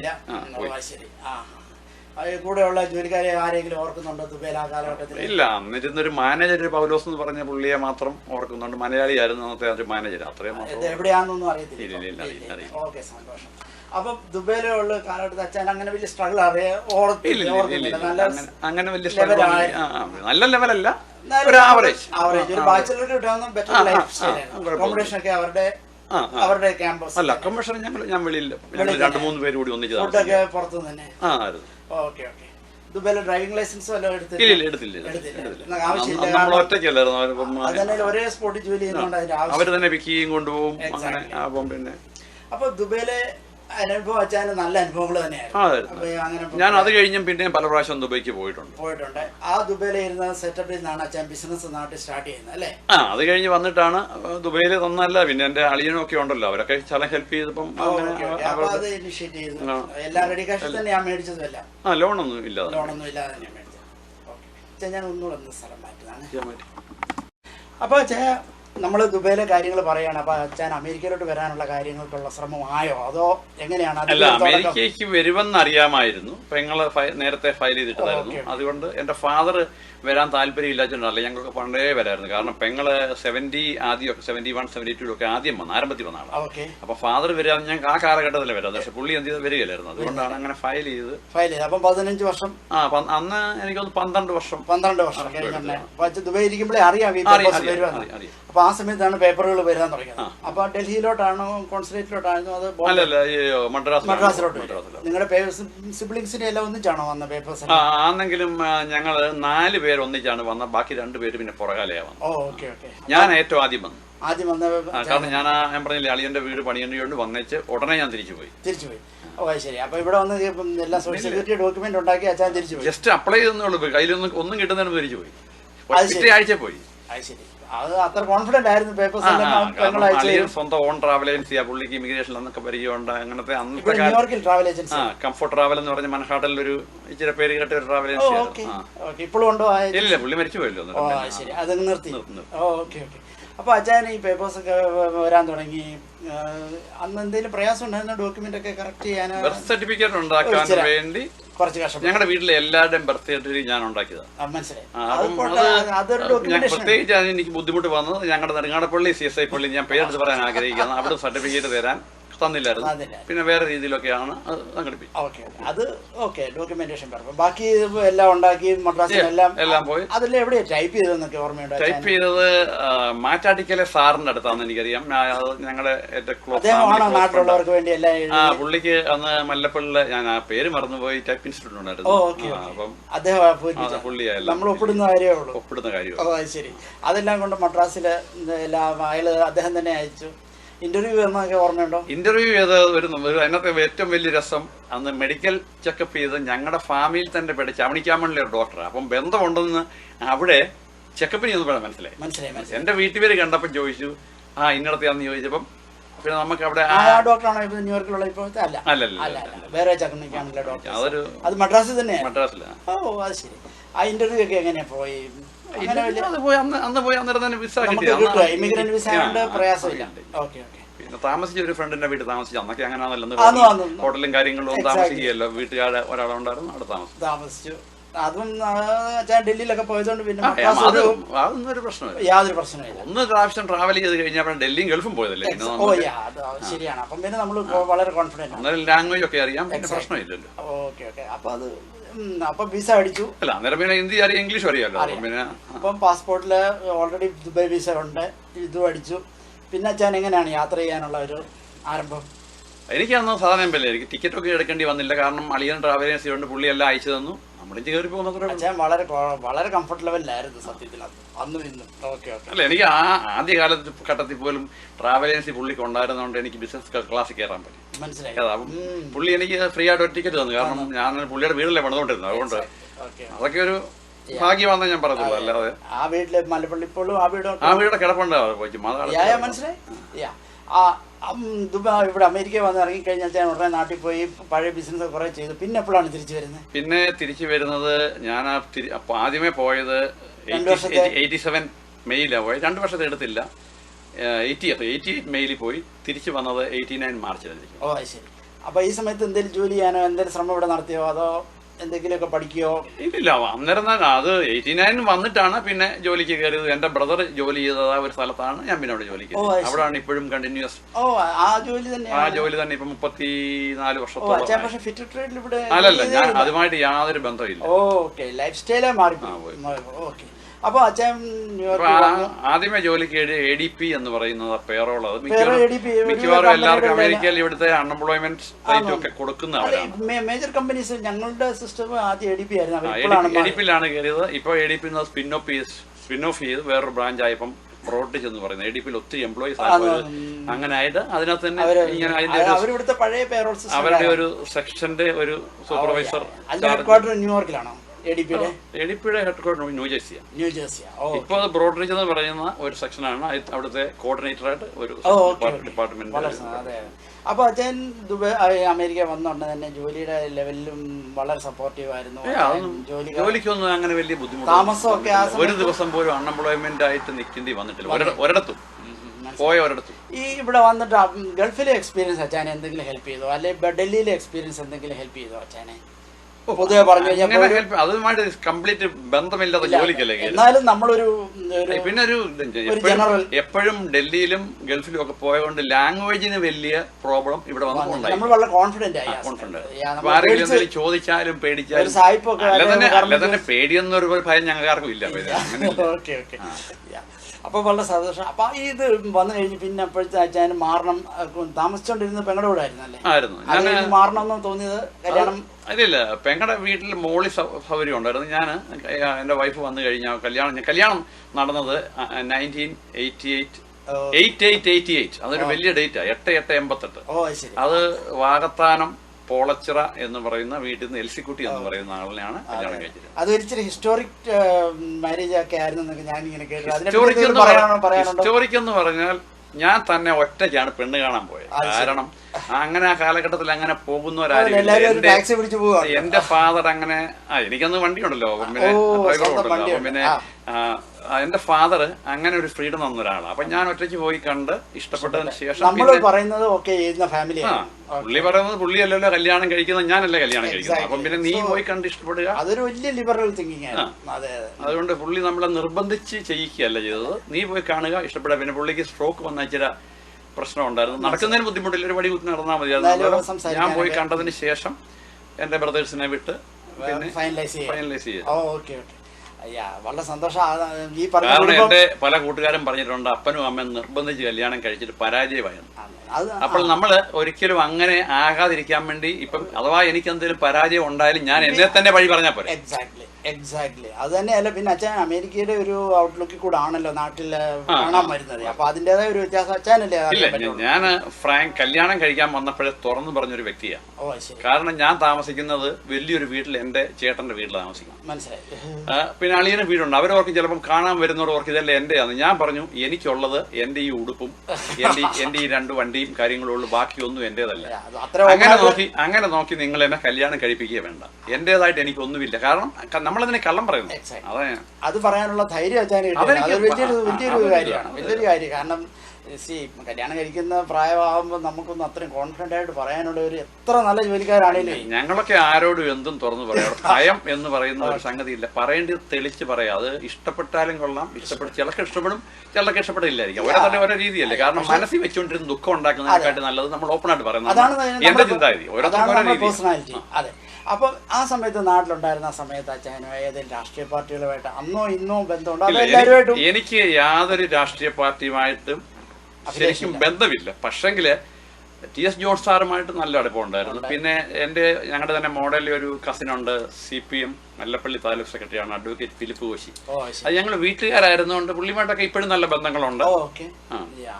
അപ്പം കാരണം ഇത്രയും ജനങ്ങളിൽ ഇറങ്ങി ചെല്ലുമ്പോൾ നമുക്ക് എന്തെങ്കിലും ഒരു ചെറിയ ചായ്വോ ഹെൽപ്പോ ആവശ്യമുണ്ട്. മല്ലപ്പള്ളി ഡ്രൈവേഴ്സ് യൂണിയന്റെ പ്രസിഡന്റിനെയും ഡ്രൈവേഴ്സ് ആൾക്കാരെ എല്ലാം അറിയായിരുന്നു. കാരണം ഈ വണ്ടിയുമായിട്ട് ബന്ധപ്പെട്ട കാര്യങ്ങളുണ്ടായിരുന്നു. അതുപോലെ മല്ലപ്പള്ളി മിക്ക കടക്കാരും അന്നറിയായിരുന്നു. ഇപ്പോഴും മെയിൻ കടക്കാരുമായിട്ട് ബന്ധങ്ങളൊക്കെ ഉണ്ട്. അല്ലെങ്കിൽ തന്നെ ആ കാര്യം പറയുമ്പോൾ നമുക്ക് റിലേറ്റ് ചെയ്യാൻ പറ്റുമല്ലോ. കാരണം അന്നൊക്കെ ഒത്തിരി വണ്ടി ഒന്നും മല്ലപ്പള്ളി ഓടുന്നില്ലല്ലോ. അതുകൊണ്ട് ആ കടക്കാരുമായിട്ട് എല്ലാം എപ്പോഴും നമുക്ക് ബന്ധങ്ങളുണ്ട്. അതെ അതെ. അപ്പൊ കല്യാണം കഴിഞ്ഞു ആ വരവിൽ തന്നെ അച്ഛൻ കല്യാണം നടന്നോ അതോ? ഇല്ല, ഞാൻ 88 ഇവിടെ വന്നു, 89 തിരിച്ചു പോയി. അല്ല, തിരിച്ചു പോയിട്ട് പിന്നെ പെട്ടെന്ന് ഒന്നുകൂടെ പോകേണ്ടി വന്നു. എന്റെ ഫാദർ 89 ഞങ്ങളുടെ കല്യാണം കഴിഞ്ഞ് മരിച്ചു പോയിരുന്നു. അന്നേരം ഞാൻ പിന്നെ ഒന്നുകൂടെ പോയി. 88 കല്യാണം നടന്നത്. അപ്പം വൈഫ് എത്ര നാൾ കഴിഞ്ഞാണ് വരുന്നത്? വൈഫ് 90 ഡിസംബറിൽ വന്നു. ഒരു വർഷം കഴിഞ്ഞ്. അന്നൊന്നും വലിയ വൈഫിനും ഡൽഹിയിലായിരുന്നു അന്ന് ജോലി. ശരി. വൈഫും ഡൽഹിയിലുണ്ടായിരുന്നു. ഞങ്ങൾ തമ്മിൽ അറിയത്തില്ല. പക്ഷേ സമയത്ത് ഡൽഹിയിൽ അവര് നോർത്ത് ഇന്ത്യയിലെല്ലാം പഠിച്ചതെല്ലാം നോർത്ത് ഇന്ത്യ. അപ്പോൾ വൈഫിന്റെ ചേട്ടത്തിയാണ് വൈഫിനെ കൊണ്ടുപോയി അഡ്മിഷൻ മേടിച്ചു കൊടുത്തത്. അവരെവിടെ ഓൾ ഇന്ത്യയിലായിരുന്നു? അല്ലല്ല, അവര് പഠിച്ചത് UP-യില്ല, മധുര എന്ന് പറഞ്ഞ സ്ഥലത്താണ് പഠിച്ചത്. പക്ഷെ വൈഫ് ജോലി ചെയ്തത് ഡൽഹിയിലെ മുഗൾചന്ദ് ഹോസ്പിറ്റൽ എന്ന് പറയുന്നത് ഫേമസ് ഹോസ്പിറ്റൽ. അത് കഴിഞ്ഞാൽ നേരിട്ട് നാട്ടിൽ പോയി കൊണ്ടുവരുമായിരുന്നു? അമ്മ ഒറ്റയ്ക്ക് വരുമായിരുന്നു? എങ്ങനെയാ? ഒറ്റയ്ക്ക് വരിക. അന്ന് ഇതുപോലെ ഡയറക്റ്റ് ഫ്ലൈറ്റ് ആണോ? ബോംബെ വഴി? അന്ന് ബോംബെ വഴിയാണെന്നാണ് എന്റെ ഓർമ്മ. ഡയറക്റ്റ് ഇല്ലെന്ന് തോന്നുന്നു. ഇല്ല, ബോംബെ, ലണ്ടൻ എവിടെയെങ്കിലും ഒരു സ്റ്റോപ്പ് ഓവർ? ഒരു സ്റ്റോപ്പ് ഉണ്ട്, ഞാൻ ശരിക്കും ഓർക്കുന്നില്ല. അറ്റ്ലാന്റിക് ക്രോസ് ചെയ്യണമെങ്കിൽ ഒരു സ്റ്റോപ്പ് ഓവർ ഉണ്ടായിരുന്നു ആ കാലത്ത്. അപ്പോൾ അമേരിക്ക വന്നു, അച്ഛൻ കല്യാണം കഴിച്ചു, അമ്മാമ്മ വന്നു. ആ സമയത്തൊന്നും അച്ഛൻ അങ്ങനെ വലിയ സ്ട്രഗിൾ അമേരിക്കയില്? എനിക്ക് സത്യം പറഞ്ഞ ജീവിതത്തിൽ അങ്ങനെ വലിയ സ്ട്രഗിള് ഉണ്ടാണ്ടി വന്നിട്ടില്ല. കാരണം ഞാനൊരു പഴയ എന്റെ അപ്പന്റെ ചിട്ട ഞാൻ ജീവിക്കുന്നതാണ്. അതായത് എല്ലാം ആഹാരം കഴിക്കുന്നത് പോലും ക്ലിപ്ത സമയത്ത് കഴിക്കും. അതുപോലെ 100 രൂപ കിട്ടിയാൽ ഒരിക്കലും ഞാൻ ആ 100 രൂപ സ്പെൻഡ് ചെയ്യത്തില്ല. മനസ്സിലായി. എപ്പോഴും ഞാൻ ഒരു 10% സേവ് ചെയ്യാൻ വേണ്ടി നമ്മുടെ ഒരു കൾച്ചർ. ഇപ്പം വേറൊരാള് ലക്ഷ്വറിയായിട്ട് ജീവിക്കുന്നത് കണ്ട് ഞാനത് നോക്കത്തില്ല. എന്റെ ഇൻകത്തിനനുസരിച്ച് അതിനകത്ത് ലിമിറ്റ് ചെയ്ത് എനിക്ക് എങ്ങനെ ജീവിക്കാൻ പറ്റും എന്നാണ് ഞാൻ നോക്കുന്നത്. ഞാൻ എന്നെ മാത്രമേ നോക്കത്തുള്ളൂ, ഞാൻ മറ്റുള്ളവരെ നോക്കാറില്ല. അങ്ങനെയുള്ള പ്രലോഭനങ്ങളിലും ഞാൻ വീഴത്തില്ല. കാരണം എനിക്ക് അതുകൊണ്ട് സാമ്പത്തികമായിട്ട് യാതൊരു ബുദ്ധിമുട്ടും ദൈവത്തിന്റെ കൊണ്ട് ഇന്ന് വരെ ജീവിതത്തിൽ. അമേരിക്കയിൽ വരുന്നവർക്ക് അല്ലെങ്കിൽ മൈഗ്രേറ്റ് ചെയ്യുന്നവർക്ക് എല്ലാവർക്കും ഏതെങ്കിലും സമയത്ത് നല്ലൊരു സ്ട്രഗിൾ. കാരണം ഞാൻ ഈ ഉറച്ച തീരുമാനക്കാരനാണെന്ന് ഞാൻ പറഞ്ഞല്ലോ. അതുകൊണ്ടാണ് കാര്യം. ഞാൻ എപ്പോഴും വന്ന അന്ന് തൊട്ട് 401k സേവ് ചെയ്യാൻ തുടങ്ങിയ കാര്യം പല ആൾക്കാരും പിന്നെ ചെയ്യുന്നത്. ഞാൻ അങ്ങനെ ഒരു പൈസ പോലും ഇടാത്തവരുണ്ട്. ഉണ്ട്. ഞാൻ അങ്ങനത്തെ കാര്യങ്ങൾ വളരെ പഞ്ചുല അന്നും ഇന്നും. മനസ്സിലായി. അതൊരു നമ്മുടെ ഒരു ലൈഫിന്റെ ഒരു കൾച്ചറാണ് അത് ആക്ച്വലി, സേവിങ്സ് എന്ന് പറഞ്ഞാൽ. അത് ശരി, അതൊരു നല്ലൊരു കാര്യം തന്നെയാണ്. അപ്പോൾ അമേരിക്ക വന്നു, അമ്മമ്മ വന്നു, പിന്നെ അച്ഛനൊക്കെ വീട് മാറി. ഈ സമയത്ത് ന്യൂയോർക്കിൽ വന്നിട്ട് അച്ഛന് അന്നത്തെ അറിയപ്പെടുന്ന മലയാളികളിൽ ഐക്കോണിക് ആയിട്ടോ അല്ലെങ്കിൽ വളരെ ഇതായിട്ട് എപ്പോഴും ന്യൂസുകളിൽ നിൽക്കുന്ന മലയാളികൾ ഞങ്ങളുടെ പള്ളിയിൽ തന്നെ ഉണ്ടല്ലോ. തോമസ് ടി ഉമ്മൻ എന്ന് പറയുന്ന ആള് ഈ ഇന്ത്യൻ കോൺസുലേറ്റുമായിട്ടും ഏഷ്യൻ ക്രിസ്ത്യൻ ഇതിന്റെ പ്രസിഡന്റും അങ്ങനെ ആ പുള്ളി അന്നേ ഫേമസ് ആണല്ലോ. അങ്ങനെ ഒരുപാട് ഒത്തിരി പേര് ഉണ്ടല്ലോ. പിന്നെ അനിയൻ മൂലയിലാണ്, അനിയൻ ജോർജ് ആണെന്നല്ലോ ഇപ്പോൾ ഇരിക്കുന്ന. ഞങ്ങളവിടെ കൊച്ചുകുഴി കൂട്ടുകാരത്തെ കല്യാണം കഴിച്ചത് ഒത്തിരി പേരുണ്ട്. അവരുമായിട്ടെല്ലാം നല്ല എല്ലാവരും അറിയാം. എന്ന് വലിയ നല്ല ബന്ധമൊന്നും ഇല്ല. ന്യൂയോർക്ക് മലയാളി സമാജമായിട്ടൊക്കെ ഇല്ലില്ല. ഞാൻ ലോങ് ഐലൻഡില് ഒരു KAC എന്ന് പറഞ്ഞ ഒരെണ്ണം പോകുന്നുണ്ട്. അവിടുത്തെ മെമ്പറാണ്, കേരള അസോസിയേറ്റ്സ് ഓഫ് കൗണ്ടി എന്ന് പറഞ്ഞു. അപ്പൊ ഇത് പറഞ്ഞപ്പോ അച്ഛൻ ഇത്രയും വന്ന് കല്യാണം കഴിച്ച് ഇവിടെ വന്നു. ആ സമയത്ത് സഹോദരങ്ങളുടെ ഒക്കെ ഒരു നിലവാരം എങ്ങനെയായിരുന്നു ന്യൂയോർക്കില്? സഹോദരങ്ങള് എന്റെ ഇളയ അനിയന് ന്യൂയോർക്ക് സിറ്റിയിലെ ഒരു പോലീസ് ഓഫീസറാണ്. പുള്ളി അത് 25 വർഷം കഴിയുമ്പോൾ റിട്ടയർ ആയി. അന്ന് കേറുന്ന മലയാളികളിൽ ആദ്യത്തെ രണ്ടാമത്തെ ആളാ പുള്ളി. എനിക്ക് അദ്ദേഹത്തെ ഒന്ന് കാണണമല്ലോ. അന്ന് പുള്ളി 25 വർഷം കഴിയുമ്പോൾ ഫുൾ റിട്ടയർ ആവും. പുള്ളി ഇപ്പൊ 55 വയസ്സായപ്പോഴേ പുള്ളി റിട്ടയർമെന്റ് ആയി. അദ്ദേഹം നല്ല ഡെപ്യൂട്ടി ഷെറീഫ് ആയിരുന്നു. പിന്നെ മറ്റു സഹോദരങ്ങള് ബ്രദറ് വേറൊരു കമ്പനി ജോലി ചെയ്യുമായിരുന്നു. പിന്നെ മറ്റൊരു ബ്രദർ വന്നത് യൂണിയൻ ബാങ്ക് ഓഫ് ഇന്ത്യയുടെ മാനേജറായിരുന്നു. പുള്ളി ഏർലി റിട്ടയർമെന്റ് 55 വയസ്സാകുമ്പോൾ വന്നേച്ച് ഇവിടെ ന്യൂയോർക്കിലെ സ്റ്റേറ്റിൽ ജോലി കിട്ടി. പുള്ളി റിട്ടയർമെന്റ് ആയി. വളരെ സന്തോഷം. ശരി. ഇനിയിപ്പോൾ അച്ഛന് നമ്മൾ സഹോദരങ്ങളുടെ കാര്യം പറഞ്ഞു, ഇനിയിപ്പോൾ അച്ഛൻ്റെ മക്കളുടെ കാര്യം പറഞ്ഞു കഴിഞ്ഞാൽ എൻ്റെ മൂത്ത മകള് കല്യാണം കഴിച്ചു. ഒരു ഓർത്തഡോക്സിൽ ഒരു അച്ഛൻ്റെ മകളെയാണ് കല്യാണം കഴിച്ചത്. ഇളയ മകളും അവള് നേഴ്സിംഗാണ് പഠിച്ചത്. അത് BSM പഠിച്ച് ഇപ്പോൾ MSN പഠിച്ചുകൊണ്ടിരിക്കുന്നു. അവള് ഫാം ഡി പഠിച്ചു. അവള് കഴിഞ്ഞ ഒക്ടോബർ 31 അവളും കല്യാണം കഴിച്ചു. അവരെല്ലാം ന്യൂയോർക്കിൽ അച്ഛൻ അടുത്ത് തന്നെയാണ്? ഇല്ല, മൂത്ത അവള് പെൻസിൽവേനിയയിലാണ്, ഇളയ ആള് കൂടുണ്ട്. ഓക്കെ. അപ്പൊ അച്ഛൻ പെൻസിൽവേനിയക്കൊക്കെ ഇടയ്ക്ക് എല്ലാ മാസവും ഒരു പ്രാവശ്യം അല്ലെ 2 പ്രാവശ്യം കാണാൻ പോകും, അല്ലെ അവരിങ്ങോട്ട് വരും? ഉണ്ട്. ഈ ന്യൂയോർക്കിലെ തണുപ്പിനെ പറ്റി നമ്മൾ ഒരുപാട് കേട്ടിട്ടുണ്ട്. ഇപ്പൊ ടെക്സാസിലാണ്. എനിക്ക് ഇവിടുത്തെ ചൂടിനെക്കാട്ടി ഇഷ്ടം തണുപ്പാണ്. എനിക്ക് ചൂട് സഹിക്കാൻ പറ്റത്തില്ല. തണുപ്പെന്ന് പറഞ്ഞാൽ ഇപ്പം 5-6 പ്രാവശ്യം സ്നോ ഉണ്ടാകത്തുള്ളൂ. ഈ ചൂടെന്ന് പറഞ്ഞാൽ അത് എപ്പോഴും സ്ഥിരമായിട്ടുണ്ടാകും. അച്ഛന് ഈ ഡൽഹിയിലുണ്ടായിരുന്ന ക്ലൈമറ്റ് അച്ഛനെ ഹെൽപ്പ് ചെയ്തിട്ടുണ്ടോ? ന്യൂയോർക്കിലെ ഡൽഹിയിലുണ്ടായിരുന്ന അന്ന് ബുദ്ധിമുട്ടാണ്. കാരണം അന്ന് ഈ ഹീറ്റിംഗ് സിസ്റ്റമോ അല്ലെങ്കിൽ എയർ കണ്ടീഷനോ, അന്ന് എയർ കൂളർ എന്ന് പറയുന്ന സംഭവം. പിന്നെ അതുപോലെ കുളിച്ചു കഴിഞ്ഞാൽ പോലും തണുക്കുമ്പോൾ നമ്മൾ റസായി എന്ന് പറയുന്ന ഒരു പുതപ്പിട്ടാണ് കുളിച്ചു കഴിഞ്ഞ് ഇറങ്ങി വരുന്നത്. അന്നത്തെ കാലഘട്ടം വരെയല്ലേ. അവിടെ കൂളിംഗ് ഇല്ലാത്തതുകൊണ്ടുള്ള അന്നത്തെ കാലഘട്ടം വരെയല്ലേ. ഇന്നതെല്ലാം ഇവിടെ എല്ലാം ടെമ്പറേച്ചർ സെറ്റിംഗ് ആണ്. ഓക്കെ. ഇത് ഇപ്പോൾ അച്ഛൻ ന്യൂയോർക്കിൽ വന്നുള്ള ജീവിതത്തെ പറ്റി പറഞ്ഞു. ഇനി പൊതു ജനറലായിട്ട് പറഞ്ഞു കഴിഞ്ഞാൽ എനിക്കറിയാം അച്ഛൻ ഒരു കലാകാരനാണ്. അച്ഛനിൽ സംഗീതവുമായിട്ട് വളരെ ബന്ധമുണ്ട്. അച്ഛന് നാട്ടിലാവുക അങ്ങനെയുള്ള ഒരു ബന്ധത്തെ പറ്റിയാണ് അടുത്ത ഒരു എപ്പിസോഡിൽ. നമുക്ക് ഉടനെ വീണ്ടും കാണാം അച്ഛൻ. അപ്പോൾ അച്ഛൻ ഞാൻ പറഞ്ഞു കേട്ടിടത്തോളം മനസ്സിലാക്കിയത് അച്ഛന് നാട്ടിലുള്ള കേരളത്തിലുള്ള കലാ സാംസ്കാരിക രംഗവുമായിട്ട് നല്ലൊരു ബന്ധം പുലർത്തുന്നുണ്ട്. കഴിഞ്ഞ 2014 കോൺഫറൻസിൽ ഞാൻ അച്ഛനെ കണ്ടതാണ്. മുത്തുക്കോടയൊക്കെ ചൂടി നമ്മുടെ കോൺഫറൻസ് ബഫലോയിൽ നടന്നത്. അച്ഛനായിരുന്നു മെയിൻ ലീഡിംഗ് ആയിട്ട് മുമ്പിലുള്ള മുത്തുക്കോടയായിട്ടൊക്കെ നിന്നത്. അന്നാണ് ഞാൻ പരിചയപ്പെടുന്നത്. മുൻപിലില്ല, എയർപോർട്ടിൽ നിന്ന് ആളിനെ പിക്ക് ചെയ്യാൻ വേണ്ടി ഞാൻ ഉണ്ടായിരുന്നു. കൂടെ പഠിച്ചിട്ടുണ്ട്. സത്യമാണ്. ഞാൻ അതിന്റെ ഒഫീഷ്യൽ ഒന്നുമല്ല, മെയിൻ പേരിലുള്ള ആളൊന്നുമല്ല. ഓക്കെ. അന്നാണ് നമ്മൾ പരിചയപ്പെടുന്നത്. പിന്നീട് കൂടുതൽ ബന്ധങ്ങൾ അറിയുന്നത്. ഇപ്പം നമ്മൾ പറഞ്ഞ ബന്ധക്കാരുമായി. അതെ. അപ്പോ ഈ ചുരുക്കി പറഞ്ഞു കഴിഞ്ഞാൽ അച്ഛന് നാട്ടിലുള്ള ഇപ്പോഴത്തെ കറണ്ട് ലെവലിൽ നിൽക്കുന്ന കലാകാരന്മാരോട് പറഞ്ഞു കഴിഞ്ഞാൽ അച്ഛൻ ആദ്യം പറയുന്ന 5 പേര് ആരൊക്കെയായിരിക്കും? ഞാൻ സത്യം പറഞ്ഞാല് ഇത് ശശി പ്രസാദ് കറുകച്ചാൽ കലാഭവനിൽ പാടിക്കൊണ്ടിരിക്കുന്ന ഒരാള് ആയിട്ടാണ് കറുകച്ചാല് താമസിക്കുന്നത്. പുള്ളി കലാഭവനിൽ 5 വർഷം പാടി. പുള്ളിക്ക് ഒരു ചെറിയൊരു സ്ട്രോക്ക് പോലെ വന്ന് അങ്ങനെ ഒരു പ്രയാസം ഇത് പാട്ടുമായിട്ട് ബന്ധപ്പെട്ട അങ്ങനെ ഒരു പുള്ളിയുമായിട്ട് അങ്ങനെ പരിചയപ്പെട്ട് അങ്ങനെ പുള്ളി അച്ചായൻ പാട്ട് എഴുതുന്നു പറഞ്ഞ് അങ്ങനെയാണ് ഇതിലേക്ക് വന്നത്. പക്ഷെ പിന്നെ ഞങ്ങൾ CSIക്കാരായിട്ട് പാട്ട് പാടുമല്ലോ, അതുകൊണ്ട് പിന്നെ പാടാൻ പണ്ടുതൊട്ട് അറിയാമായിരുന്നു. അപ്പൊ ആദ്യത്തെ പാട്ട് എന്റേത് പാടി എന്റെ മോള് തന്നെയാണ് പാടിയത്. അത് കോവിഡിനെ കുറിച്ചാണ് ഞാൻ എഴുതിയത്. അത് മലയാളത്തിൽ. അവള് ശരിക്കും മലയാളം ഫ്ലുവന്റ് ആയിട്ട് പറയുന്ന ആളാണ്. ആദ്യത്തെ പാട്ട് മോളാ പാടിയത്. അതിനകത്ത് വാക്കുകൾക്കൊക്കെ ഒന്നും ഒരു കുഴപ്പമില്ല. കാരണം നാട്ടിലിരുന്ന് അവർ റെക്കോർഡ് ചെയ്തു. ഞാനിവിടെ ഞങ്ങളുടെ പാടിന്റെ റെക്കോർഡിംഗ് സിസ്റ്റം ഞാൻ ഇവിടെ മേടിച്ചു. എന്നിട്ട് വേറെ നാട്ടിൽ ഓൺലൈനിൽ തന്നെ റെക്കോർഡ് ചെയ്തു. പിന്നെ എന്റെ മരുമോൻ IT എഞ്ചിനീയർ ആകുമ്പോൾ അവനെ സെറ്റ് ചെയ്യാനൊക്കെ അറിയാം. മനസ്സിലായി. ശരി. അപ്പൊ കറിച്ചാലിലെ ആ ഒരു ബന്ധം വളരെയധികം അച്ഛനെ കൂടുതൽ സൗഹൃദങ്ങൾ ഉണ്ടാക്കി അല്ലേ? അത് എനിക്ക് ഇങ്ങനെ ലിറിക്സ് എഴുതാൻ കഴിവുണ്ടോ ഒന്നും എനിക്കറിയത്തില്ല. ഞാൻ എഴുതി കൊടുത്തു. അവർക്ക് പിന്നെ ഇത് ട്യൂൺ ചെയ്യാൻ അറിയാമല്ലോ, നമുക്കറിയത്തില്ലല്ലോ. പിന്നെ ഈ ശശി പ്രസാദിന്റെ തന്നെ ഒരു ഫ്രണ്ട് സന്തോഷ് കങ്ങഴി എന്ന് പറഞ്ഞ പുള്ളി ആ ഓർക്കസ്ട്രേഷൻ ചെയ്തിരുന്നു. അപ്പം പുള്ളി ഇപ്പൊ ഈ ഫീൽഡിലുള്ള പലരുമായിട്ടും ബന്ധമായി. ഇപ്പൊ ഈ ലിറിക്സ് അസോസിയേഷനിൽ അവര് എന്നെ ഇൻവൈറ്റ് ചെയ്ത് ജോയിൻ ചെയ്തിട്ടുണ്ട്. പിന്നെ അതുപോലെ ഈ സീരിയൽ അഭിനയിക്കുന്നവരുമായിട്ടും ഇപ്പൊ ഇങ്ങനെ പല രീതിയിലുള്ള ആൾക്കാരുമായിട്ടും അവരുടെ സംഘടനയുമായിട്ടൊക്കെ ഇപ്പൊ എനിക്ക് ബന്ധങ്ങളായി തുടങ്ങി ഇതുമായിട്ട് ബന്ധപ്പെട്ട്. മനസ്സിലായി. ന്യൂയോർക്കിൽ വരുന്ന സംഘടനകൾ ആരെങ്കിലും അച്ഛനായിട്ട് ഞാനത് ഇപ്പോഴേ സംഗതി തുടങ്ങിയിട്ടല്ലേ ഉള്ളൂ. അതിപ്പം ഈ ഇങ്ങനെയുള്ളവരുമായിട്ട് ബന്ധങ്ങളുണ്ട്. ലോക്കൽ കറിച്ചാലിലുള്ള വല്ല കങ്ങഴ പത്തനാടൊക്കെ ഉള്ളവരുമായിട്ടാണ് അച്ഛൻ പക്ഷെങ്കിൽ ഞാൻ പറയില്ല. ഇപ്പൊ ഈ വാട്സപ്പിൽ കൂടെയും ഫേസ്ബുക്ക് മെസ്സേജിൽ കൂടെയും ഈ മറ്റ് രീതിയിലുള്ള ആൾക്കാരുടെ ബന്ധങ്ങളും മെസ്സേജുകൾ അയക്കാറുണ്ട്. അതെ. അവര് അച്ഛനെ വളരെയധികം അവരെന്നെ യൂട്ടിലൈസ് മാത്യു സാബ് എന്നൊക്കെ ചിലരൊക്കെ വിളിക്കാറുണ്ട്. ഞാനത് കേട്ടിച്ചിരിക്കാറുണ്ട്. നമ്മളൊന്നുമല്ലല്ലോ ഇതിനകത്ത്. അല്ല.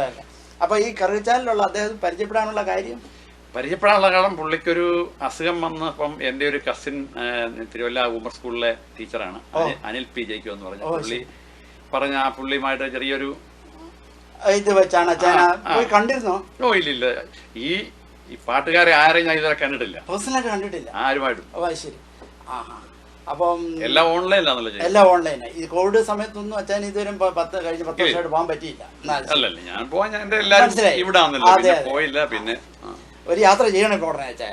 ഇനി 25 പോണമെന്നാണ് മനസ്സിലെ ആഗ്രഹം. 25 അറിയില്ല, ഇപ്പൊ 22 അല്ലേ, നമുക്ക് അടുത്ത മാസത്തൊക്കെ പറയാം. ഓക്കെ, ന്യൂയോർക്കിലുള്ള ആൾ അടുത്ത മാസം എന്നാ പറയേണ്ടത്. കുഴപ്പമില്ല അച്ഛാ, ഞാൻ അച്ഛനെ മോട്ടിവേറ്റ് ചെയ്തെന്നുള്ളതേ ഉള്ളൂ. അപ്പൊ ഇപ്പം സിനിമയിൽ ഏതെങ്കിലുമൊക്കെ ഇതുമായിട്ട് ബന്ധപ്പെട്ട് അച്ഛൻ എന്തെങ്കിലും പ്രവർത്തിക്കുന്നുണ്ടോ? ഇല്ലില്ല, അതുമായിട്ട് ബന്ധപ്പെട്ടില്ല. ഇപ്പം പുതിയൊരു സിനിമയിൽ ഒരു അരുൺ രാജ് എന്ന് പറയുന്ന ഒരാൾ ഇപ്പൊ ഒരു കുരിശ് എന്ന് പറഞ്ഞൊരു മൂവി ഇറക്കുന്നുണ്ട്. അതിനകത്ത് പാട്ട് പാടിയ ഒരു മെറ്റിൽഡ തോമസ് ആണ് എന്റെ അവസാനത്തെ പാട്ട് പാടിക്കുന്നത്. ഞാൻ എന്റെ അവസാനത്തെ പാട്ടെന്ന് പറഞ്ഞാൽ ഒരു വെഡിങ് വിഷിംഗ് സോങ്. അതാരെങ്കിലും ശ്രദ്ധിച്ചോ ഇല്ലയോ എന്ന് എനിക്കറിയത്തില്ല. അത് ആ കൊച്ചാ പാടിയേക്കുന്നത്. അപ്പം അത് റിലീസ് ചെയ്യാൻ പറ്റുന്നതാണോ നമുക്ക്? അത് ഓൾറെഡി യൂട്യൂബിൽ റിലീസ് ചെയ്തു. നമുക്ക് അതിന്റെ ഒരു പാർട്ട് ഇതിനകത്ത് കൊടുക്കാം.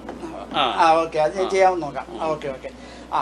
അപ്പൊ അതുമായിട്ട് കുരിശ് എന്ന് പറഞ്ഞ സിനിമ. അപ്പം ആ കുരിശിനകത്ത് പാടിയിരിക്കുന്നത് ഈ പെങ്കൊച്ചാ പാടിയിരിക്കുന്നത് മെറ്റിൽഡ തോമസ്. അത് കൊച്ചിയിൽ MA പഠിക്കുന്ന കൊച്ചാണ്. അത് കത്തോലിക്ക കൊച്ചാണ്.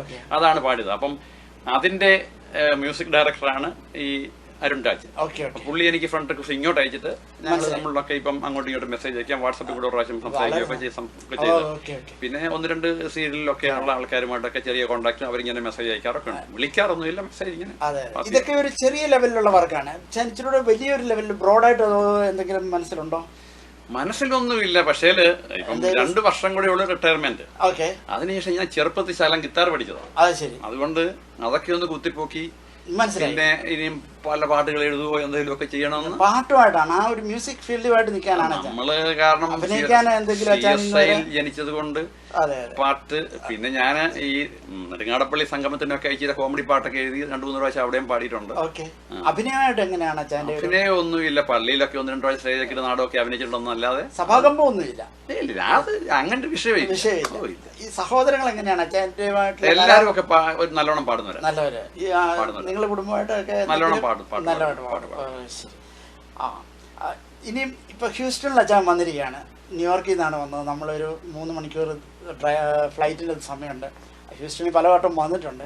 ഹ്യൂസ്റ്റണിനെ അച്ഛൻ പൊതുവെ എങ്ങനെയാണ് ഇവിടെ അറിയപ്പെടുന്ന വ്യക്തികളൊക്കെ ഒന്ന് ചുരുക്കത്തിൽ പറഞ്ഞു? ഇവിടെ അറിയപ്പെടുന്ന ഒരുപാട് വ്യക്തികളുണ്ട്. ഇപ്പം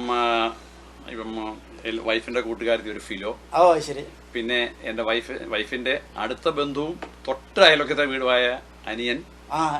ഞങ്ങൾ ഒരേ വർഷമാണ് ജനനം. ഇപ്പോഴാണ് അത് മനസ്സിലായത്. അതുകൊണ്ട് ഞാൻ ഇനി അച്ചായനൊന്നും വിളിക്കത്തില്ല. അനിയൻ ജോർജ് ആണ് ഈ ഫോമിലെ അച്ഛൻ. അനിയൻ ജോർജ് അതനിയും പറയും. ഇപ്പൊ ചാക്കച്ചേൽ അനിയച്ചായൻ. അപ്പം ഇങ്ങനെ ഒരുപാട് പേരുണ്ട്. ഇപ്പം അക്കമ്മ സാറിന്റെ മോള് ഷൈനി, വൈഫ്. അപ്പൊ എല്ലാം പൂത്തിങ്കിലെ ജോഷി സാറ്, പാലിക്കാനുള്ള ബാബു, കുഞ്ഞുമോൻ, ഒരുപാട് പേര്. ഒരുപാട് പേരുണ്ട്. ഞാൻ ആരുടെ വീട്ടിൽ പോയില്ല. ചിലരുടെ വീട്ടിൽ പോകാൻ പറ്റത്തില്ല. കുറച്ച് വീട്ടില് ഒരുപാട് പേരുണ്ട്.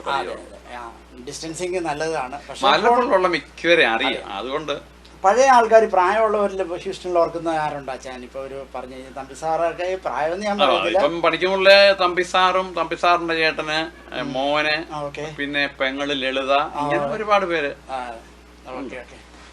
ഞങ്ങളുടെ CSI പള്ളിയിലുള്ള അറിയാവുന്ന തലമൂത്ത ഏറ്റവും കൂടുതൽ തലമൂത്തത് ഞങ്ങളുടെ തന്നെ പാലത്തിലെ കൊച്ചാനാണ്. ഞങ്ങളുടെ കൂട്ടത്തിൽ നിന്ന്. പിന്നെ കൊച്ചുകുള്ള ജോയിച്ചാനുണ്ട് ഇപ്പോഴും. വരുന്നുണ്ട്. പുള്ളിമായിട്ട് ചെറുപ്പത്തിലൊക്കെ ഭയങ്കര നല്ല ബന്ധമായിരുന്നു. മറ്റേ ഞങ്ങളുടെ പള്ളിയിലുള്ള വേറെ തമ്പികളെയൊക്കെ അറിയാമോ? വെല്ലിപുരയുടെ അല്ലേ?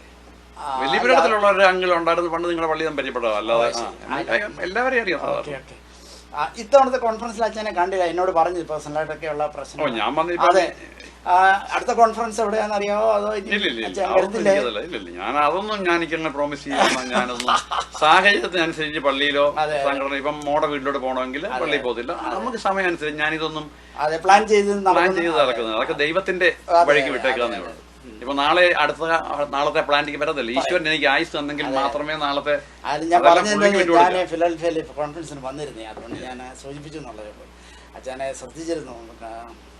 പിന്നെ എന്റെ ഒരു കസിൻ അവിടെ നാട്ടിൽ നിന്നുണ്ടായിരുന്നു. ജോർജ് വലിയ വീട്ടിൽ നിന്ന് പ്രൊഫസർ. നിങ്ങൾ തമ്മിൽ നിൽക്കുന്ന പടം ഞാൻ കണ്ടായിരുന്നില്ല. ഞാനന്ന് എടുത്തിരുന്നു. എടുത്തിരുന്നു. Okay okay. ജോർജ് കുര്യൻ വലിയ വീട്ടിൽ, പുള്ളി നാട്ടിലെ ഒരു പൂന കോളേജിലെ പ്രൊഫസറായിരുന്നു, റിട്ടയർ പ്രൊഫസർ. പുള്ളി വിസിറ്റിങ്ങിന് വന്നിട്ടുണ്ട്. നിങ്ങളുടെ കോൺഫറൻസിൽ താനുമായിട്ട് നിൽക്കുന്ന പടമൊക്കെ ഞാൻ കണ്ടായിരുന്നു. ഓ ശരി, ഓക്കെ. ഞാനൊന്നുകൂടെ നോക്കട്ടെ. താങ്ക് യു അച്ഛാ. ചുരുക്കത്തിൽ പറഞ്ഞു കഴിഞ്ഞാൽ എനിക്കറിയാം അച്ഛൻ അമ്മാമ്മ എനിക്ക് ഇതിൻ്റെ അകത്ത് കിട്ടിയില്ല. വാഗത്താനത്തു നിന്നാണ്. അവരുടെ വീട്ടുപേര് പറഞ്ഞു, മക്കളെല്ലാം ഇവിടെയാണ്, കുടുംബ പശ്ചാത്തലം പറഞ്ഞു. അച്ഛൻ്റെ നാട്ടിൽ കുടുംബത്തിൽ ഒരു ജനറേഷൻ പുറകിലോ അല്ലെങ്കിൽ ഇപ്പോൾ 2 ജനറേഷൻ പുറകിലെടുത്താൽ അവരെവിടുന്ന് വന്നവരാണോ അവർ മല്ലപ്പള്ളി തന്നെ? ഞങ്ങൾ മല്ലപ്പള്ളി തന്നെയായിരുന്നു. പുറകോട്ടുള്ള ചരിത്രങ്ങൾ പറഞ്ഞാല് ഞങ്ങളൊരു ഇപ്പൊ നെടുങ്ങാടപ്പള്ളി പോകുന്നതിൽ ഞങ്ങളുടെ ആൾക്കാരാണ് കൂടുതലുള്ളത്. ഞങ്ങള് കിഴക്കയിൽ എന്ന് പറഞ്ഞു. അതിൽ നിന്നാണ് വലിയ വീട് ചവണിക്കാമണ്ണിൽ അടുത്ത ശാഖ പോയത്.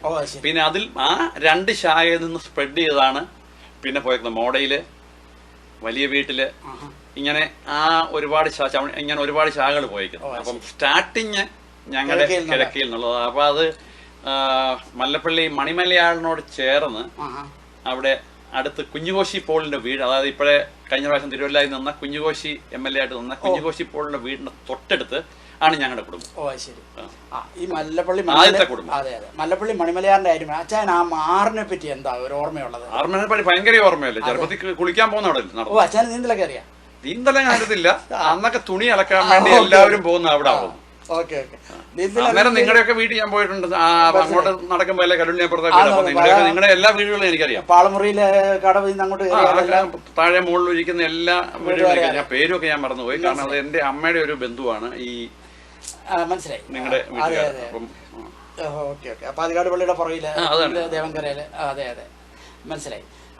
അപ്പം മല്ലപ്പള്ളി ആറിന്റെ ആ പാലം ഉണ്ടായ സംഭവം അച്ഛൻ ഓർമ്മയില്ല. അത് അച്ഛൻ ഉള്ളപ്പോ ജനിച്ചപ്പോ മുതലുണ്ട് ആ പാലം ഉണ്ട്. Okay okay.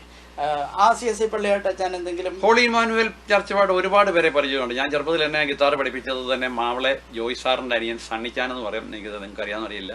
പുള്ളി മരിച്ചുപോയി. പുള്ളിയാണ് എന്നെയും എന്റെ 2 ബ്രദേഴ്സിനെയും ഗിത്താർ പഠിപ്പിച്ചത്. ഒരുപാട് ചാന്തമാമ ഇപ്പോൾ ഉണ്ട്, പലപ്പോഴൊക്കെ വിളിക്കാറുണ്ട്. ഈ മാവള അവരുമായിട്ട് എങ്ങനെ ആരെയൊക്കെ പരിചയമുണ്ട്? മാവള സ്റ്റോഴ്സ് അവരൊക്കെ അറിയാം.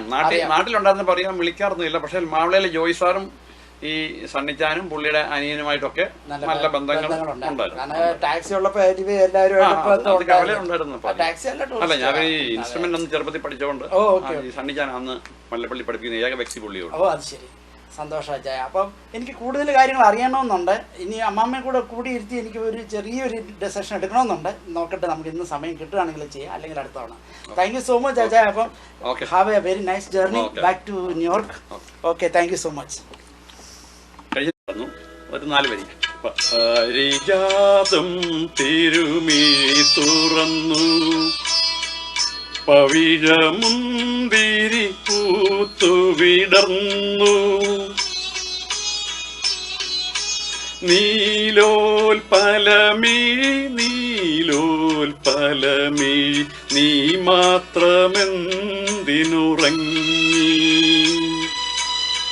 പാരിജാതം തിരുമിഴി തുറന്നു, പവിഴമുന്തിരി പൂത്തുവിടർന്നു, നീലോൽപലമിഴി നീ മാത്രമെന്തിനുറങ്ങി.